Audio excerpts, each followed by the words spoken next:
Mesdames et messieurs, bienvenue pour ce focus hebdomadaire de la radio-télévision de Djibouti.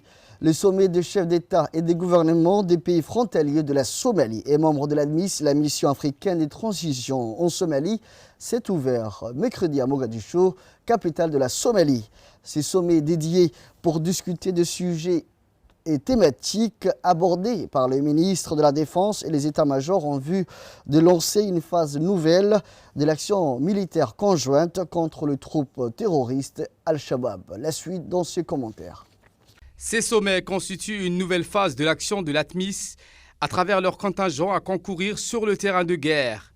Les forces armées et de sécurité somaliennes dans leur lutte acharnée et de plus en plus couronnée de succès contre les terroristes d'Al-Shabaab. L'accord signé entre les états-majors des pays frontaliers et membres des forces de l'ATMIS était également abordé au cours de ce sommet. Cet accord militaire en question d'une revue à la hausse des missions de l'ATMIS, habilité dorénavant à davantage souscrire à une posture plus offensive et de combat, amplement supérieure à celle de l'interposition et de pacification à laquelle elle était jusqu'alors assignée. Les chefs d'État des pays frontaliers, dont le président de la République, Ismaïl Omar Guelleh, ont réitéré leur soutien ferme et indéfectible au gouvernement somalien et les forces de l'armée somalienne pourraient prendre le contrôle de toutes les régions somaliennes. Les débats étaient également portés sur le choix tactique et stratégique à retenir dans les opérations militaires entre le principe d'état-major intégré alliant les forces de l'ATMIS et celles de Somalie et celui d'offensive coordonnée et concertée où toutefois les contingents de deux parties agissent séparément. Suite à la cérémonie d'adieu organisée à Mariama, jeudi 26 janvier, le bataillon Hill 10 s'est envolé en Somalie à bord de MA-60 militaires des forces armées djiboutiennes en direction de Jalalarsi pour relever le bataillon Hill 8 ce samedi 28 janvier. Commentaire. Cet événement important fut placé sous l'égide du ministre de la Défense chargé des relations avec le Parlement, M. Hassan Omar Mohamed Burhan, accompagné par le général de corps d'armée, le général Zakaria Cheikh Ibrahim, chef d'état-major général des armées. Était également présent le général de brigade Tahir Mohamed Ali, chef d'état-major de la Défense, et le colonel-major Mohamed Riyad Guelleh, sous-chef d'état-major de la Défense, ainsi que de hauts responsables des forces armées djiboutiennes. À son arrivée, le ministre de la Défense et le chef d'état-major général des armées ont passé en revue les premiers éléments du bataillon Hill 10 prêts à être projetés en Somalie.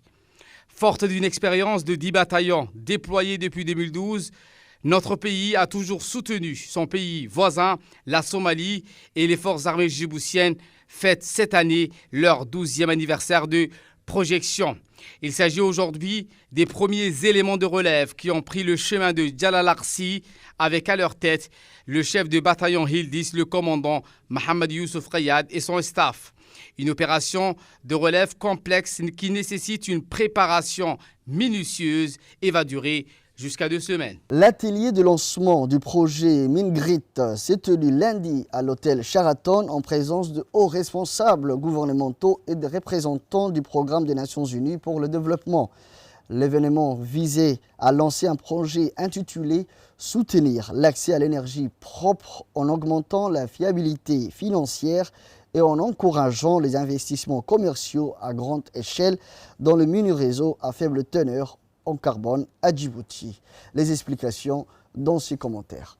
Le ministre de l'Environnement et du Développement durable, Mohamed Abdelkader Moussa Helem, et le ministre de l'Énergie et des Ressources naturelles, M. Younis Ali Guedi, étaient présents, ainsi que la représentante résidente du PNUD, Mme Emaine Guananou. L'objectif du projet est de soutenir l'accès à l'énergie propre en augmentant la viabilité financière et en encourageant les investissements commerciaux à grande échelle dans les mini-réseaux à faible émission de carbone à Djibouti.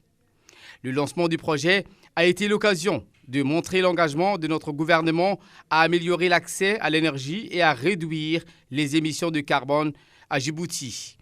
Les ministres ont souligné par ailleurs l'importance de mettre en œuvre des solutions énergétiques durables pour répondre aux besoins énergétiques de la population et promouvoir ainsi le développement économique. L'événement a été bien suivi par des fonctionnaires du gouvernement, des représentants d'organisations internationales, des représentants du secteur privé et des membres de la société civile. Les discussions ont porté sur la mise en œuvre du projet et son impact potentiel sur les secteurs énergétiques et l'économie du pays dans son ensemble.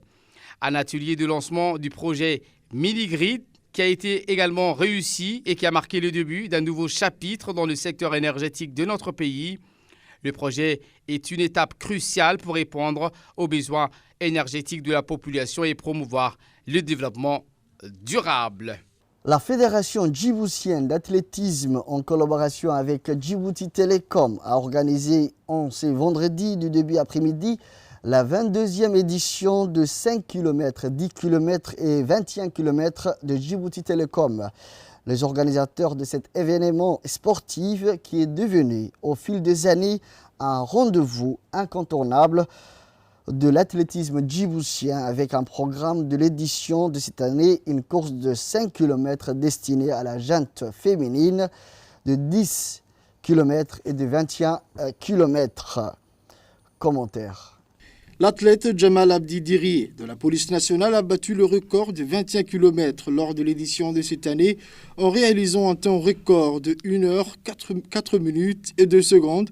Au deuxième place, le coureur de la sélection de la garde républicaine, M. Hassan Il Direne, a remporté l'épreuve de 21 km avec un temps record de 1 heure 4 minutes et 13 secondes. Et Momin Bourguele qui est arrivé à remporter la troisième place avec un temps record de 1 heure 4 minutes 25 secondes. L'athlète Ayale Abdillahi de la garde républicaine a battu le record de 10 km avec un temps record de 39 minutes et 33 secondes. Chez les filles, c'est Amir Hassan Nour de l'équipe nationale des forces armées djiboutiennes qui a franchi la ligne d'arrivée la première en bouclant sa course en un temps de 16 minutes et 8 secondes.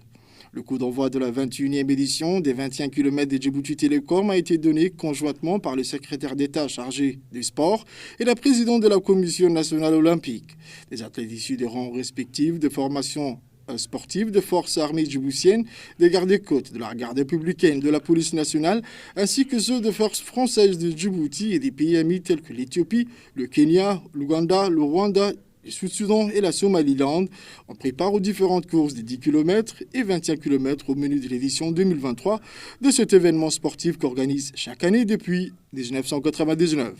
La Fédération djiboutienne d'athlétisme, en collaboration avec Djibouti Télécom, hormis seul des 5 km destinés pour la gente féminine. Passons à présent dans l'actualité régionale. Les patrons du géant italien des hydrocarbures Eni et de la compagnie nationale des pétroles libyenne NOC ont signé samedi à Tripoli un accord historique pour l'exploitation de 2 gisements gaziers au large de la Libye. Les explications dans ces commentaires. Il s'agit du premier grand projet développé en Libye depuis 2000, sur 2 champs situés au large, capable de produire dès 2026 entre 750 et 800 millions de mètres cubes de gaz par jour, a précisé dans un communiqué Eni, présent dans le pays depuis 1959. Ce partenariat qualifié d'historique par M. Descalzi permettra des investissements importants dans le secteur énergétique, la création d'emplois en Libye et le renforcement de la position de l'Eni, qui est déjà le premier opérateur avec 80% de la production de gaz libyen et permettra de répondre à la majorité des besoins libyens et un tiers de la capacité sera exporté vers l'Italie. L'accord prévoit l'investissement de 8 milliards sur une période de 3 ans, un partenariat que le secteur n'a pas connu depuis 25 ans, a renchéri Farhad Bengdara, patron de la NOC. Le premier centre de contrôle des satellites angolais a été inauguré vendredi par le président João Lourenço à Luanda. Pour plus de précisions dans ses commentaires. Cette nouvelle infrastructure s'inscrit dans le cadre de la stratégie spatiale nationale. Sa tâche principale sera d'assurer le contrôle et le fonctionnement du satellite Angosat 2 mis en orbite en octobre 2022. L'Angola va gagner dans tous les services. Nous allons donc améliorer nos télécommunications et nos communications sociales. C'est ce qu'a déclaré M. Lourenço lors de l'inauguration. Le centre de contrôle, construit sur une surface totale de 6717 mètres carrés, aura sans aucun doute des retombées économiques, a assuré le président João Lourenço, en insistant également sur son impact numérique au niveau régional. Dans l'actualité internationale, le secrétaire général de la Ligue arabe, Ahmed Aboul Gheid, a condamné dans les termes les plus véhéments le raid israélien sur la ville et le camp de réfugiés de Jénine qui a coûté la vie au moins 9 Palestiniens. Commentaire. L'indifférence encourage les forces d'occupation à commettre d'autres crimes avec le soutien du gouvernement d'extrême droite, a-t-il ajouté. Parallèlement, le ministre égyptien des Affaires étrangères a déclaré dans un communiqué que les raids sur les villes palestiniennes qui menacent la sécurité en Cisjordanie doivent cesser immédiatement. Le ministre égyptien a mis en garde contre les répercussions dangereuses de cette atteinte à la sécurité et à la stabilité des territoires occupés. Plus tôt dans la journée, des soldats israéliens ont tué au moins 9 Palestiniens, dont une femme âgée, et ont blessé 20 autres, dont 400 dans un état critique dans le camp de réfugiés de Jénine, dans le nord de la Cisjordanie, selon le ministère palestinien de la Santé.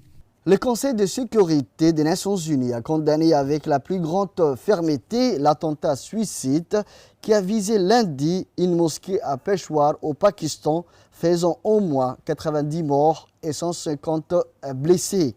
Dans un communiqué, les membres du Conseil ont exprimé leur plus profonde sympathie et condoléances aux familles des victimes et au gouvernement du Pakistan. Plus d'explications dans ce commentaire.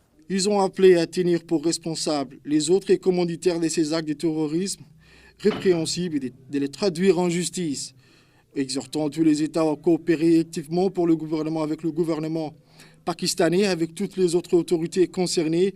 Les membres du Conseil de sécurité ont réaffirmé que le terrorisme, sous toutes ses formes, constituait l'une des menaces les plus graves pour la paix et la sécurité internationale.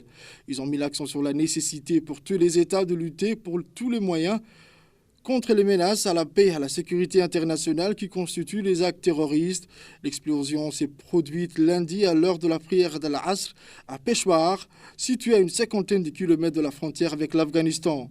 Cet attentat suicide a également été fermement condamné par le secrétaire général de l'ONU.